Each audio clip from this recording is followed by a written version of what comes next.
Et aujourd'hui, nous avons choisi de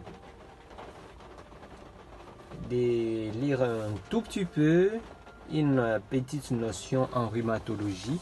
Vous savez que la rhumatologie, c'est une partie de la médecine interne qui étudie les affections de l'appareil locomoteur. De l'appareil locomoteur, nous voyons les os, nous voyons les muscles, nous voyons les tendons, les articulations.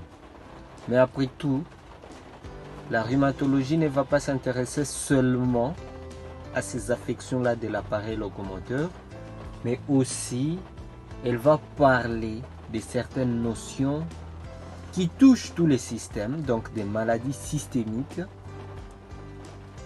qui ont été entraînées au départ par une maladie de l'appareil locomoteur. D'accord? Voilà. Et ici, aujourd'hui, je pense qu'il est bon que nous puissions voir quelques notions en ce qui concerne la douleur en rhumatologie. D'accord? Voilà. Vous savez bien, la douleur, c'est le maître symptôme de la consultation en rhumatologie. Excusez. C'est le maître symptôme de la consultation en rhumatologie. Et quand un patient vous arrive avec une certaine douleur articulaire ou osseuse, je ne sais pas quoi,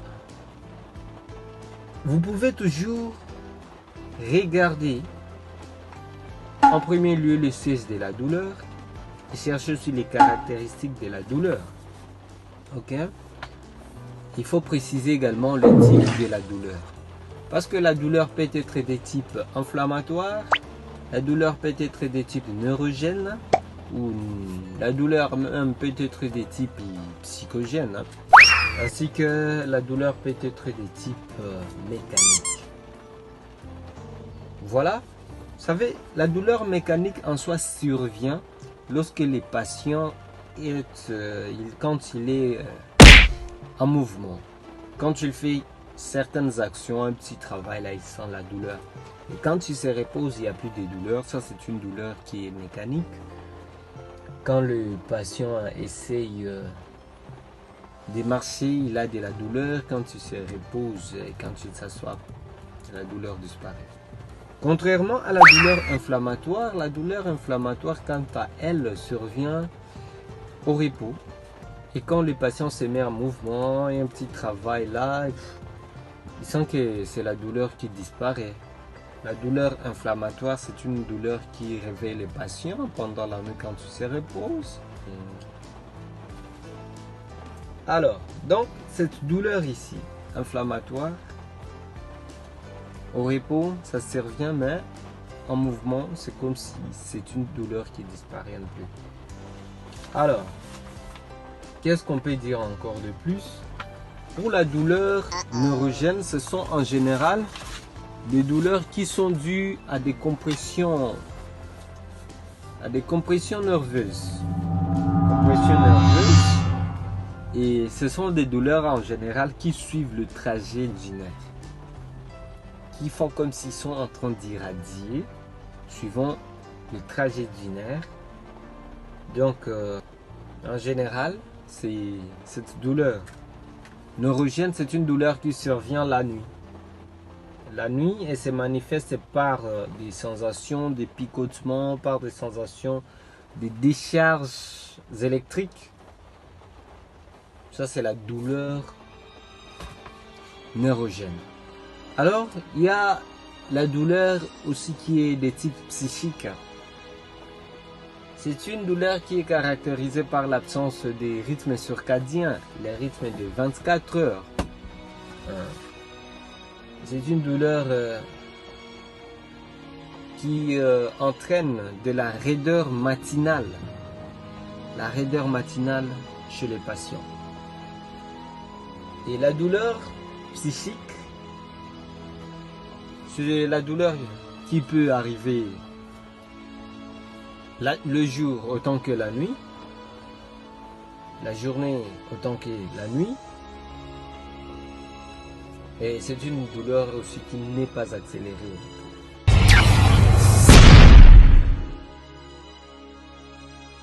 Donc, nous venons de parler des douleurs. Nous avons parlé de la douleur mécanique, de la douleur de type psychique. Nous avons aussi parlé de la douleur de type neurogène et de la douleur de type inflammatoire. Nous en avons longuement parlé et maintenant voyons leurs causes. Alors, la douleur de type mécanique en soi est due à l'arthrose ainsi que au rhumatisme articulaire. Donc, vous connaissez bien la douleur mécanique qui survient en mouvement surtout. Sa cause, c'est une arthrite ou un rhumatisme articulaire. En parlant alors de la douleur de type inflammatoire, quelle est sa cause? La douleur inflammatoire a pour cause arthrite microcristalline. Ça, c'est la douleur inflammatoire qui est causée par l'arthrite microcristalline. Même l'arthrite septique va entraîner la douleur inflammatoire. Même la spondylarthrite aussi va entraîner la douleur inflammatoire. Ce n'est pas tout. La polyarthrite rhumatoïde, ça entraîne la douleur inflammatoire. Polyarthrite rhumatoïde. La question, c'est de savoir, en cas d'arthrite, nous avons quelle douleur? En cas d'arthrite, nous avons la douleur mécanique. En cas de rhumatisme articulaire, nous avons quelle douleur? En cas de rhumatisme articulaire, nous avons aussi la douleur de type mécanique. Donc, et l'arthrite et le rhumatisme articulaire, les deux entraînent la douleur de type mécanique. Alors, pour la douleur, ça nous passons. Pour la douleur de type inflammatoire, il est causé par quoi? La douleur de type inflammatoire est causée par l'arthrite microcristalline. Il est causé par l'arthrite septique. Il est causé aussi par la polyarthrite rhumatoïde. Donc, l'arthrite septique, la polyarthrite rhumatoïde, les spondylarthrites entraînent la douleur inflammatoire. On répète. Qu'est-ce qui entraîne la douleur inflammatoire? Vous savez bien que la douleur... Bon, petit rappel. Nous avons dit que la douleur inflammatoire survient au repos. Et c'est une douleur qui réveille le patient la nuit. Le patient ne dort pas bien. Cette douleur inflammatoire est causée par quoi? Par la spondylarthrite. Il est causé par la polyarthrite rhumatoïde. Il est causé par l'arthrite microcristalline. D'accord? Ok. Donc ce sont là les causes des douleurs mécaniques et inflammatoires. Mais il y a les causes des douleurs neurogènes et des causes des douleurs psychiques. Pour seulement cette douleur psychique, sa cause c'est juste la fibromyalgie. La fibromyalgie entraîne la douleur psychique. Ok? Bien. Mais la douleur neurogène ici va entraîner... non. La douleur neurogène ici, c'est une douleur qui est entraînée par les syndromes du canal carpien. Vous savez, carpe. Même les syndromes du canal tarsien au niveau de pied. Bref, les syndromes du canal carpien, les syndromes du canal tarsien entraînent ou causent des douleurs de type neurogène. Ce n'est pas tout. La douleur de type neurogène est causée aussi par les syndromes du canal lombaire. Les syndromes du canal lombaire entraînent aussi donc la douleur neurogène. Il y a beaucoup de causes de la douleur neurogène. La hernie discale, les syndromes du canal lombaire, les syndromes du canal tarsien, les syndromes du canal carpien. Donc pour aujourd'hui, qu'est-ce que nous avons vu? Aujourd'hui, nous avons vu des douleurs. Nous avons dit qu'il y a la douleur mécanique qui survient souvent en mouvement, calmé au repos. Nous avons dit qu'il y a la douleur inflammatoire. Nous avons dit qu'il y a la douleur psychique qui est due souvent à la fibromyalgie. Là, nous avons le problème de rythme circadien. Ok? Alors, qu'est-ce que nous allons dire après? Il y a la sémiologie analytique. Articulation par articulation. À l'épaule, quelle pathologie peut-on trouver au niveau de l'épaule? On a besoin un peu de l'air. Au niveau de l'épaule, nous pouvons avoir la tendinopathie des coiffes de rotateur ainsi que les conflits acromiales. Pour voir l'acromion, pour voir les muscles coiffe de rotateur. Alors, ces muscles ont leur tendon qui peut être atteint d'une pathologie. Là, nous parlons d'une tendinopathie des muscles de coiffe de rotateur au niveau de l'épaule. Et au niveau de l'épaule, vous savez que l'acromion aussi est là. Alors, nous pouvons aussi avoir des conflits sous-acromiales. Au niveau du coude, vous savez que le coude, c'est une articulation superficielle avec 3 séies osseuses. Donc, au niveau du coude, nous pouvons avoir l'épicondylite de l'épicondyle. Au niveau du coude, nous pouvons avoir l'épitrocléite du trochlée. Nous pouvons aussi avoir ce qu'on appelle l'hydroma, la présence d'un liquide dans l'articulation du coude. Oui, même au niveau du coude, nous pouvons avoir un tophus. Tophus goûteux au niveau du coude, pas seulement au niveau du gros orteil. Voilà, au niveau du poignet, ainsi que de la carpe. Vous savez, c'est une articulation qui est superficielle. Il peut être siège de certains kystes. On les appelle les kystes synoviaux. D'accord? Au niveau des poignets, des doigts, on en parlera. Là aussi, il y a 2 pathologies. Donc, là aussi, il y a des sensations de blocage. Donc, des pathologies méniscales.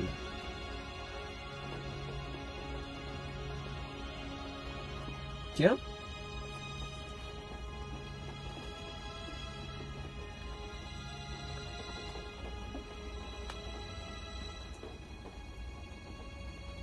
La main,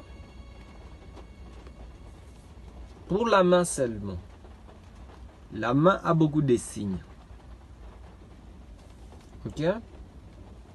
La main a beaucoup de signes. Et en l'inspection, vous pouvez déceler déjà ces signes qui sont typiques, propres à la maladie rhumatismale. Par exemple, les pouces en Z. Ok? Les pouces en Z. Dans ce qu'on appelle les rhizarthrose. Au niveau de la main, encore une fois par le pouce en Z, il peut y avoir la déformation de doigts. C'est toujours dans la polyarthrite rhumatoïde. Ok? Donc, si nous pouvons un peu voir,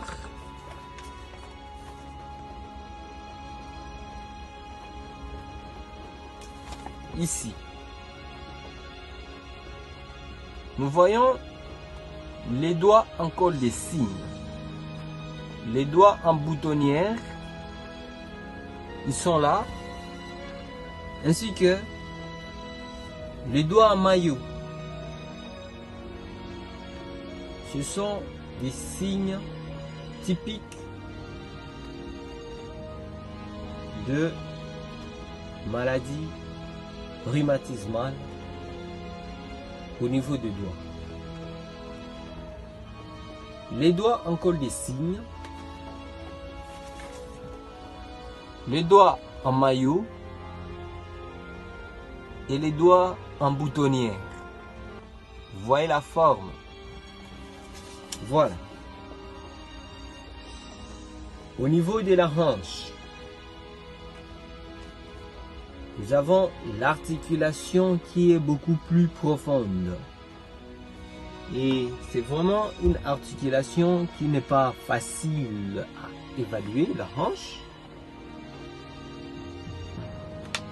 C'est pas facile à évaluer à la palpation, à l'inspection. C'est pas vraiment facile. C'est une articulation qui est profonde. Mais il y a des pathologies que nous pouvons déceler là. La coxarthrose, l'ostéonécrose septique de la tête fémorale. Nous pouvons aussi observer la cruralgie, même la tendinopathie de moyen fessier ou des tendinopathies des adducteurs. Ça, c'est au niveau de la hanche. Là où on observe la coxarthrose, l'ostéonécrose septique de la tête fémorale, la tendinopathie de moyen fessier ainsi que de adducteurs. Pour la hanche, on peut s'arrêter là. Et pour les genoux, nous voyons que c'est une articulation qui est beaucoup plus complexe avec 3 compartiments. Les compartiments fémoro-patellaires, les compartiments tibial internes et les compartiments tibial externes. D'accord? Voilà. Au niveau du genou, 3 compartiments patellaires d'abord, tibial interne et tibial externe. Une articulation du genou a 2 mouvements, on peut dire un mouvement, 2 mouvements. La flexion, l'extension. Et au niveau du genou, si vous voyez une certaine instabilité, vous pouvez en déduire que c'est une lésion ligamentaire en cas d'instabilité. Vous pouvez en déduire d'autres pathologies une insuffisance médulaire, oui. En cas de sensation de lâchage à la marche.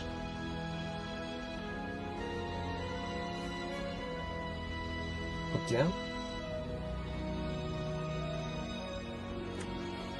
Et vous pouvez sentir un blocage. La sensation d'un blocage. S'il s'agit de pathologies méniscales.